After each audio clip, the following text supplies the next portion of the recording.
السلام علیکم ورحمۃ اللہ وبرکاتہ۔ میں محمد امتیاز غلامی۔ معزز ناظرین، تیجا، 10واں، 20واں، 40واں سالانہ برسی ایسے رسوم ہیں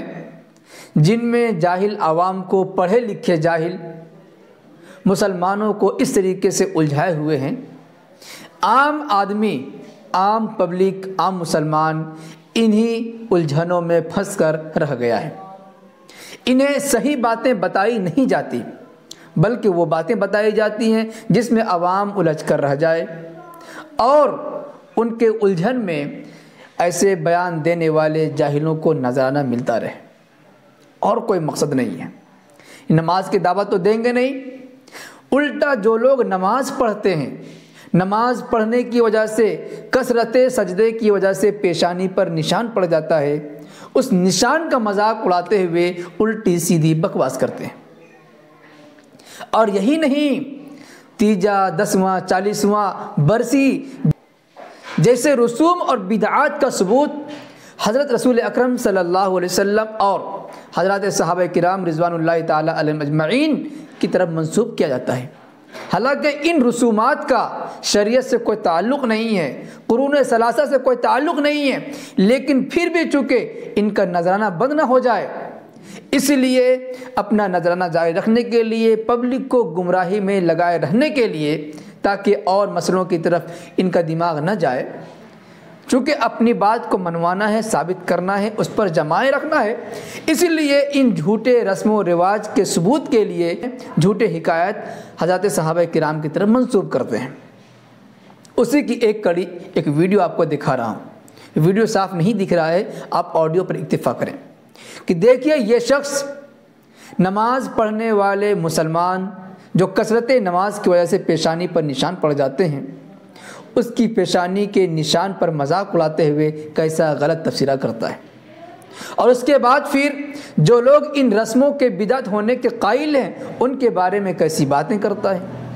اور پھر 40ویں کے ثبوت کے لیے جلالین شریف کے ایک حاشیے کے حوالے سے یہ بیان کرتا ہے کہ حضرت صدیق اکبر رضی اللہ تعالی عنہ نے حضرت رسول اکرم صلی اللہ علیہ وسلم کے وفات کے بعد 40واں منایا تھا، اور 40ویں میں بریانی وغیرہ وغیرہ پکا کر صحابہ کرام کو کھلایا تھا۔ بھلا بتائیے کیسی جھوٹی نسبت حضرات صحابہ کرام کی طرف اور حضور پاک صلی اللہ علیہ وسلم کی طرف۔ ظاہر سی بات ہے، اگر صحابہ کرام نے ایسا کیا ہوگا تو انہوں نے رسول اکرم صلی اللہ علیہ وسلم کو دیکھا ہوگا، سنا ہوگا، تو گویا کہ نسبت ان کی طرف ہو گئی،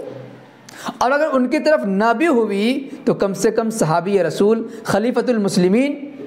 حضرت ابوبکر صدیق رضی اللہ تعالی عنہ کی طرف تو ہوئی، اور وہ جب یہ کام کر رہے تھے تو تمام صحابہ کرام کا اجتماع تھا اس کے بیان کے مطابق، تو گویا کہ پورے صحابہ کرام کی جماعت کی طرف ایسی نسبت کی گئی، جھوٹی نسبت کی گئی۔ بھلا بتائیے جو شخص ایسی جھوٹی نسبت کر کے لوگوں کو گمراہ کریں، کیا ایسے لوگوں کے سیدھے راستے پر آنے کی امید کی جا سکتی ہے؟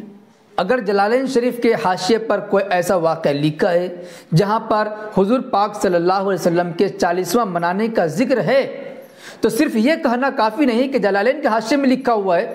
بلکہ جلالین شریف میں اس سورہ، اس آیت کا نام بتائیے، اس آیت کے ضمن میں کون سا حاشیہ ہے، اس حاشیے کا تذکرہ کیجئے، اس کے بعد دیکھا جائے گا۔ لیکن صرف یہ کہہ دینا کہ جلالین شریف کے حاشیے میں لکھا ہوا ہے، جلالین شریف کوئی 2 ورق کی کتاب تھوڑی ہے، سینکڑوں صفحات ہیں اس میں، آپ اشارہ کیجئے اور حوالہ دیجئے۔ اور جو لوگ اس ویڈیو کو دیکھنے والے ہیں، اگر ان کے پاس حوالہ ہے تو ابھی حوالہ دکھائیں، ہم بھی چیک کریں گے کون سا حوالہ ہے جس میں ایسا واقعہ ہے کہ رسول اکرم صلی اللہ علیہ وسلم کا 40واں منایا گیا، صحابہ کرام نے منایا، اور اس کا ثبوت پھر ہم بتائیں گے اس کے بعد انشاءاللہ۔ اس کے بعد تفصیلی ویڈیو آئے گی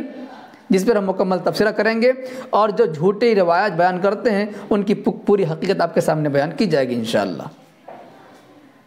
اللہ پاک تمام مسلمانوں کو ہدایت نصیب کرے، سیدھے راستے پر چلنے کی توفیق عطا فرمائے، بدعت و گمراہی رسم و رواج کے پھندوں سے ہمیں نکالے، آمین۔ آپ کہیں گے یقیناً یہ نبی کی سنت ہے، اور سنت پر عمل کرنے والا یہاں بھی کامیاب ہے اور وہاں بھی کامیاب ہے، اور جو اس کو بدعت کہتا ہے وہ یہاں بھی مارا پھرتا ہے اور وہاں بھی مارا نعرہ نعرہ پھرتا ہے۔ اور سنیے، یہ تو خیر خالصواں ہے، سالانہ بھی برسی، ہم لوگ بزرگان دین کی سالانہ برسی مناتے ہیں، سالانہ عرس کرتے ہیں۔ یہ لوگ یہ بھی کہتے ہیں، ماتھے پہ گھٹا والے کیا کہتے ہیں کہ یہ شرک و بدعت ہے۔ ارے سنو، جلالین شریف کے حاشیے پر لکھا ہوا ہے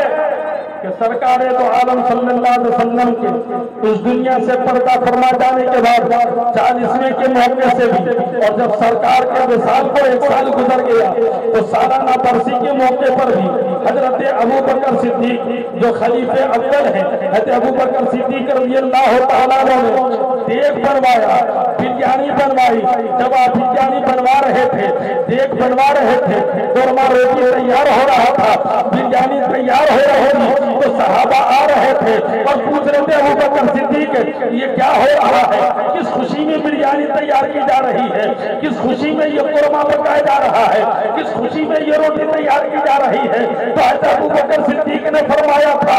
الیوم عرس رسول اللہ